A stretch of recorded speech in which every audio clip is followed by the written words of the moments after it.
Morning students, वेदिका online classes में आपका स्वागत है। जैसा कि आप जानते हैं कि कोविड-19 कोरोना की वजह से आप बच्चे स्कूल नहीं जा पा रहे हैं, तो इसलिए मैंने कोशिश की है कि मैं आपको इतिहास की कक्षा 6 की पुस्तक है उसको कंप्लीट करवाऊँ। तो बच्चों, सबसे पहले हम कक्षा 6 की जो इतिहास की पाठ्य पुस्तक है उसको आरंभ करने से पहले मैं आपको इतिहास के बारे में भूमिका देना चाहूँगी कि हम इतिहास क्यों पढ़ते हैं और इतिहास का जो है हमारे जीवन में क्या महत्व है।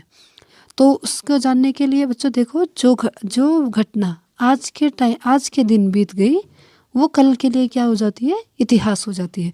फॉर एग्जांपल, उदाहरण के लिए ये देखिए, ये जैसे कोविड-19 है, ठीक है। कोविड-19 मतलब जैसे कोरोना है, कोरोना आज के युग में क्या है, वर्तमान समय की घटना है।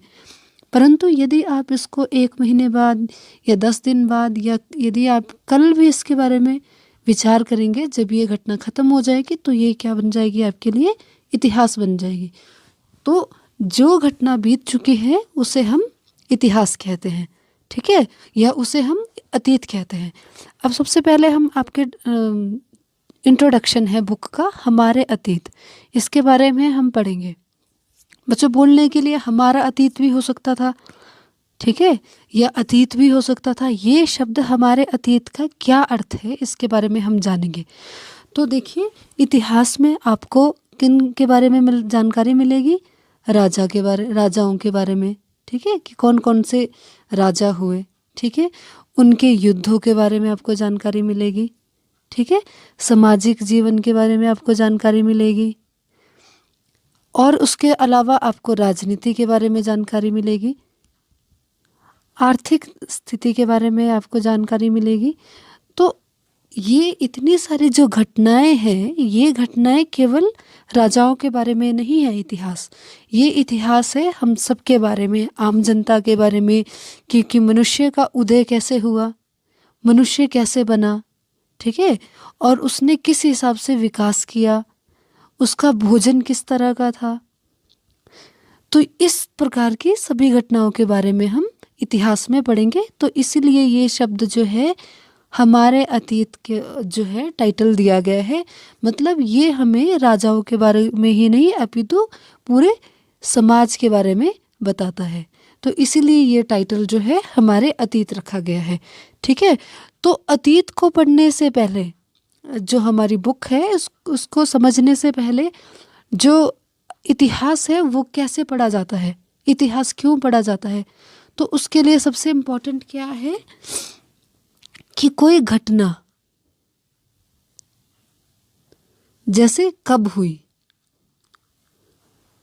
मान लो यदि आपको पता करना हो कि महाभारत का युद्ध कब हुआ, तो ये कहाँ से पता चलेगा आपको, ये पता चलेगा आपको इतिहास से, ठीक है। उसी प्रकार ये यदि आपको ये पता करना हो कि ये घटना कहाँ हुई, ये मान लीजिए कि किसी भी घटना के बारे में पता करना हो कि महाभारत का युद्ध कहाँ हुआ, ठीक है, तो ये हमें कौन बताएगा, ये भी हमें इतिहास ही बताएगा। और यदि आपको ये पता करना हो कि कैसे हुआ महाभारत का युद्ध, ठीक है, तो ये घटना कहाँ हुई, कब हुई और कैसे हुई, ये सब चीज़ें हमें क्या बताता है, हमारा इतिहास बताता है। तो इसीलिए इतिहास जो है हमारे जीवन में सबसे महत्वपूर्ण है। और हम इतिहास जो है वो सभी देशों का अलग अलग होता है, ठीक है। तो हम कौन से देश के बारे में पढ़ेंगे, हम पढ़ेंगे भारत के बारे में। बच्चों, जैसे कि आप जानते हैं कि आप सभी भारतीय हैं, तो हम विशेष तौर पे हम क्लास 6 में जो है वो भारत के बारे में पढ़ेंगे कि भारत का इतिहास कैसा था, मनुष्य का जन्म भारत में कब हुआ, उसने कैसे विकास किया, और भारत जो है आधुनिक समय में कैसा है और प्राचीन काल में वो किस तरह का था। तो ठीक है, तो ये हो गया आपका इतिहास। तो आपको ये भी पता चल गया कि इतिहास के लिए आपको किन किन शब्दों की आवश्यकता होती है, क्या क्या घटनाएं होती है, कैसे होता है। तो हम जो है चैप्टर शुरू करने से पहले जो है मैं आपको सबसे पहले मैप वर्क बताना चाहूँगी, क्योंकि आपको पता होना चाहिए कि हमारे भारत में हम कौन कौन से स्थानों का जो है इतिहास वो पढ़ेंगे। तो ठीक है, इससे पहले हम जो है बुक शुरू करने से पहले हम मैप के बारे में जानकारी हासिल कर लेते हैं। तो चलते हैं नेक्स्ट पेज पे, मैप वर्क पे चलते हैं। आज हम पढ़ेंगे भारत के नक्शे के बारे में, भारत के मानचित्र के बारे में। भारत को जानने से पहले सबसे पहले हमें पता होना चाहिए कि मानचित्र को कैसे देखा जाता है। ठीक है, तो सबसे पहले मानचित्र करने से पूर्व जो है मैं आपको दिशाएं बताऊंगी, क्योंकि मानचित्र में दिशाएं सबसे इम्पॉर्टेंट होती है। तो ये देखिए, ये मैं बना रही हूँ, आपको यहाँ पे ध्यान देना है। जो सबसे मानचित्र में सबसे ऊपर दिखाया जाता है वो है उत्तर दिशा। 4 दिशाएं होती है मुख्यतः। जो नीचे तरफ दिखाया जाता है वो है दक्षिण।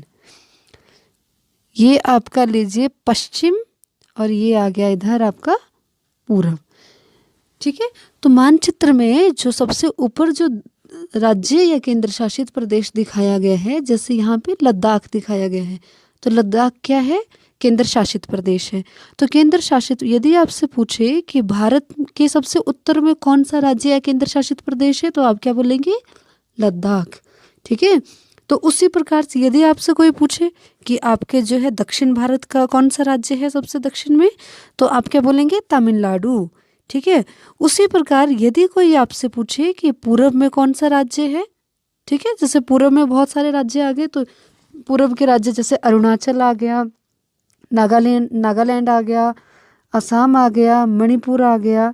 ठीक है, तो ये सभी राज्य, जैसे मिजोरम आ गया, तो ये सभी राज्य जो है पूर्व दिशा में पड़ते हैं। ठीक है, और यदि आपसे पूछे कि पश्चिम में कौन सा राज्य आ गया, तो पश्चिम में आप क्या बोलेंगे? कि पश्चिम में जैसे राजस्थान आ गया, गुजरात आ गया। अब जैसे मध्य भारत में कौन से आ गए? जैसे मध्य प्रदेश आ गया, छत्तीसगढ़ आ गया। तो इसी तरह से जो है भारत जो है, भारत में कितने राज्य है?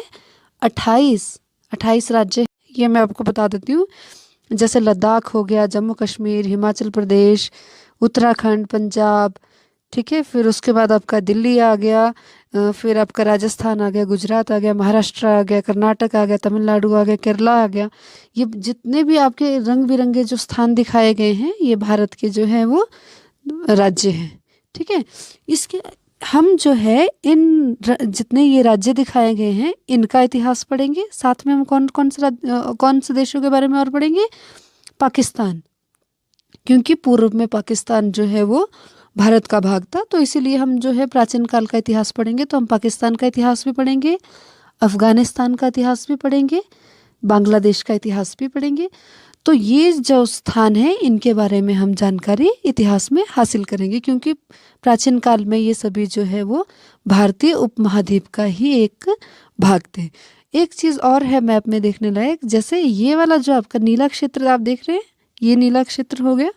ये नीला क्षेत्र जो है मैप में पानी को दर्शाने के लिए किया जाता है।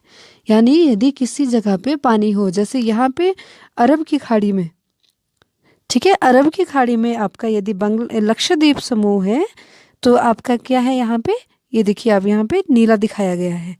और इस बंगाल की खाड़ी में भी देखो, जैसे पानी है, तो ये वाला क्षेत्र जो है आपका, जैसे अंडमान और निकोबार द्वीप समूह जो पानी के बीच है, तो ये जो है पानी में आपको नीले कलर में दर्शाया हुआ है। तो ये जानकारी बहुत ज़रूरी है। इसके अलावा मैं आपको बता दूं कि आपके जो है भारत के पड़ोसी देश कौन कौन से हैं। तो अफगानिस्तान भारत का पड़ोसी देश है, पाकिस्तान भारत का पड़ोसी देश है, ठीक है, नेपाल भारत का पड़ोसी देश है, भूटान भारत का पड़ोसी देश है, बांग्लादेश भारत का पड़ोसी देश है, म्यांमार भारत का पड़ोसी देश है, श्रीलंका भारत का पड़ोसी देश है, और चीन भारत का पड़ोसी देश है।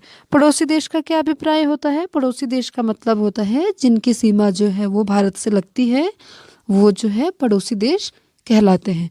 तो आपने मैप वर्क ध्यान से देखना है, क्योंकि इतिहास जो है आपको, जो मैंने आपको अभी देश बताए हैं, जिले बताए हैं, आपका इतिहास जो है वो इन्हीं पर केंद्रित है। आप जो है इन्हीं के विषय में, इन्हीं राज्यों के बारे में इतिहास में पढ़ें। आज की वीडियो में इतना ही। हमने इस वीडियो में पढ़ा कि हमारी पुस्तक का नाम हमारे अतीत क्यों पढ़ा।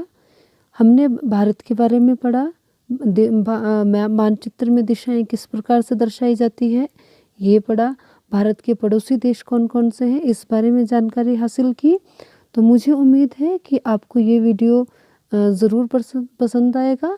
तो नेक्स्ट वीडियो में हम शुरू करेंगे हमारी कक्षा 6 इतिहास की पुस्तक अध्याय 1 क्या, कब, कहाँ और कैसे का आरंभ। तो मिलते हैं नेक्स्ट वीडियो में। तब तक के लिए आप सभी सेफ रहें, अपना ध्यान रखें और मेरी जो सीरीज़ है इसको एंजॉय कीजिए और इस वीडियो को ज़्यादा से ज़्यादा लाइक शेयर और सब्सक्राइब करिए। Thank you.